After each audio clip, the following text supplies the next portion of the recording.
और इस बीच एक बड़ी खबर आपको बता दें, रशिया में हुए आतंकी हमले में शामिल एक आतंकवादी की फोटो सामने आई है और ये एमएमए फाइटर है। ये हमला जहां पर हुआ है उसी इलाके यानी कि मखेजकला का रहने वाला बताया जा रहा है और इसकी उम्र 28 साल बताई जा रही है। इसकी फोटो अब सामने आई है। मखेजकला का ही रहने वाला यह हमलावर बताया जा रहा है।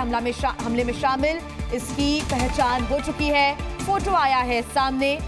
रविवार देर शाम आतंकी हमला हुआ है रशिया में, जिसमें 15 लोगों की मौत हो गई। हालांकि अभी स्थिति नियंत्रण में है। गवर्नर का ये बयान भी सामने आया है। बाकी बचे आतंकियों की तलाश लगातार जारी है। 6 को पहले ही मार गिराया गया है और अब एक आतंकवादी की तस्वीर सामने आई है।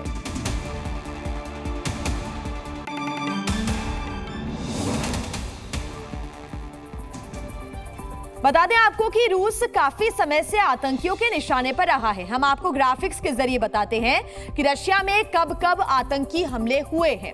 सितंबर 1999 8 मंजिला इमारत में धमाका होता है। यहां पर 118 लोगों की मौत हो गई।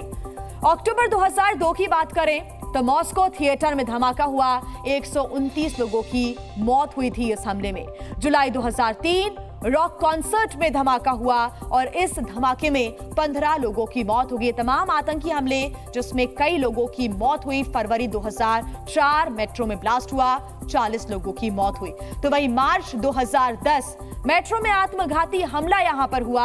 आतंकवादियों की तरफ से ये हमला किया गया, 40 लोगों की मौत हो गई। जनवरी 2011 एयरपोर्ट पर अटैक हुआ, 37 लोगों की मौत। अक्टूबर 2015 रूसी विमान पर आतंकियों की तरफ से अटैक किया गया, जिसमें 200 से ज्यादा लोगों की मौत हो गई थी।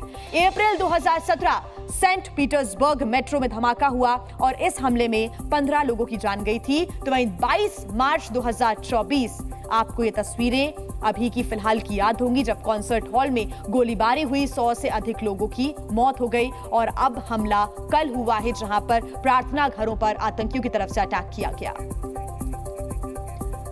तो देखिए वहीं इस पूरे हमले को लेकर अब पुतिन इसके बाद क्या कुछ करेंगे, इनका एक्शन क्या होता है, इस पर सभी की निगाहें हैं, क्योंकि दुनिया ये जानती है कि रशिया पर आंच आते ही वो उसके बदले के लिए कुछ भी करने के लिए जाने जाते हैं। मार्च में मॉस्को के पास एक कॉन्सर्ट हॉल में आतंकी हमला और अब सड़कों पर सरेआम चलती गोलियां। ये 2 ऐसे घाव हैं जिसे पुतिन भूले नहीं भुला पाएंगे। जहां एक तरफ पुतिन नॉर्थ कोरिया से बड़ी डील करके लौटे, यूक्रेन में लगातार बड़े हमले हो रहे हैं,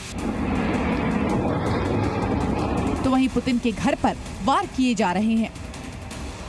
कल यूक्रेन के क्रीमिया में किए गए मिसाइल हमले के बाद आतंकियों का दागिस्तान में हमला पुतिन को गुस्सा बढ़ाने के लिए काफी है।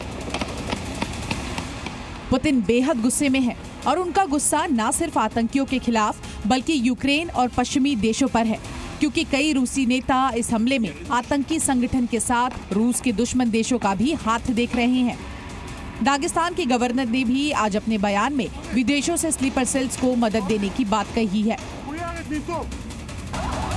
पुतिन को हमले के बाद ही इसकी जानकारी दी गई थी।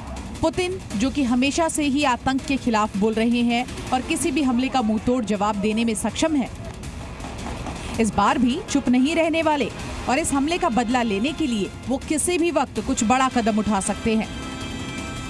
जिस प्रकार से अभी रूस के अंदर आतंकवादी घटनाएं बढ़ी हैं, ये कॉज ऑफ कंसर्न है पुतिन के लिए, इसमें कोई शक नहीं। और उनको फ्रंट पे भी अकेले लड़ना है, क्योंकि इकोनॉमिकली आज की तारीख में जो रूस है उसके ऊपर बहुत प्रेशर है और कमजोरी आएगी। और आतंकवादी अगर हमले होते हैं तो आपकी इंटरनल जो सिक्योरिटी है वो भी, उसके ऊपर भी आपको अपनी सिक्योरिटी बढ़ानी पड़ेगी। और जहां पर स्लीपर सेल और ग्राउंड वर्कर अगर बढ़ जाते हैं तो वो आपकी पूरे की पूरी सोसाइटी को खोखला कर देते हैं। इतिहास गवाह है कि रूस खून का बदला खून से ही लेता है।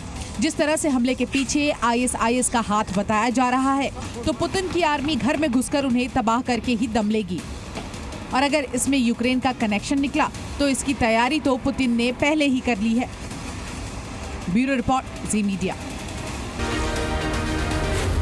जी न्यूज़।